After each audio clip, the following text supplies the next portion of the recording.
Congress party 18 अगस्त को करनाल में पंजाबी सम्मेलन करने जा रही है, जिसमें हरियाणा के पूर्व मुख्यमंत्री और हरियाणा विधानसभा में कांग्रेस प्रतिपक्ष नेता भूपेंद्र सिंह हुड्डा बतौर मुख्य अतिथि शिरकत करेंगे। सम्मेलन में पंजाबी समाज के लिए 25 विधानसभा, 3 लोकसभा और 1 राज्यसभा सीट की डिमांड रखी जाए। इस कार्यक्रम की जानकारी रोहतक से कांग्रेस के मौजूदा विधायक भारत भूषण ने प्रेस कॉन्फ्रेंस कर दी और कहा कि पंजाबी समाज को सरकारों ने तवज्जो नहीं दी, इसलिए अब कांग्रेस पार्टी पंजाबी समाज के लिए काम करने का बीड़ा उठाएगी और उसी के लिए 18 अगस्त को करनाल में पंजाबी सम्मेलन बुलाया गया है।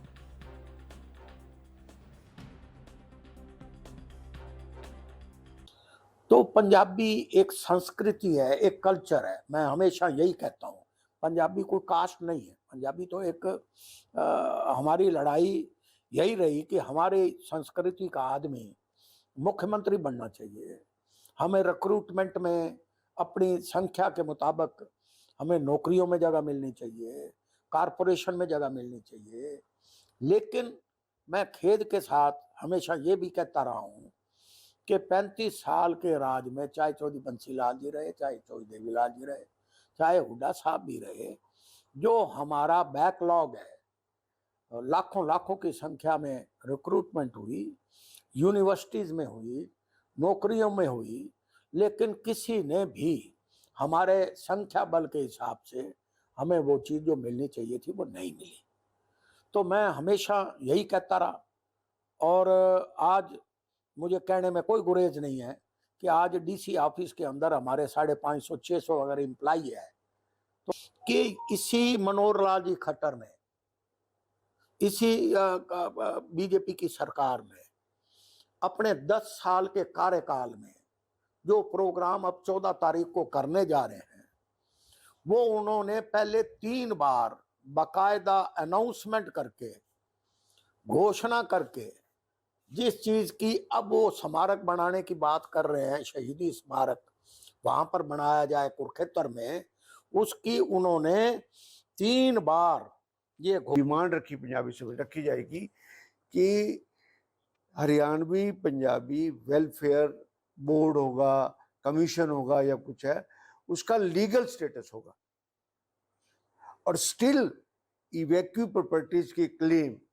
हमारे उस समय के लोगों के अब तक भी पेंडिंग है। उसको स्क्रूटनाइज करेंगे कि क्या उनको इंसाफ मिला कि ना मिला इस बात के लिए। और जहाँ तक के कुछ इवैक्यू प्रॉपर्टी जो सेटलमेंट के अंदर जो वहाँ से आए थे, मैं पाकिस्तान का वर्ड यूज नहीं करूँगा, बिफोर पार्टीशन जब पंजाब का पार्टीशन हुआ तो जो पंजाब से, वेस्ट पंजाब से लोग आए थे, उनको यहाँ पर जो इवैक्यू प्रॉपर्टी थी, इस मनोहर लाल खट्टर जी की सरकार ने वो सारी की सारी प्रॉपर्टी जो बची हुई थी वो सरकार के नाम ट्रांसफर कर दी।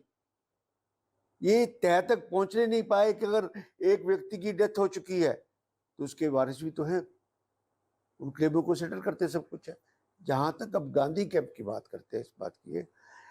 रोहतक में गांधी कैंप, आप पानीपत जाओ गांधी कैंप,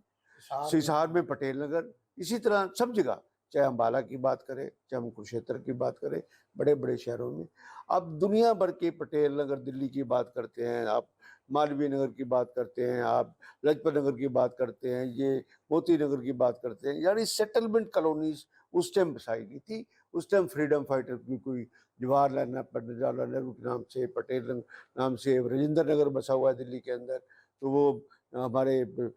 जो राष्ट्रपति रहे उनके नाम से उसमें वो सेटलमेंट उस टाइम गवर्नमेंट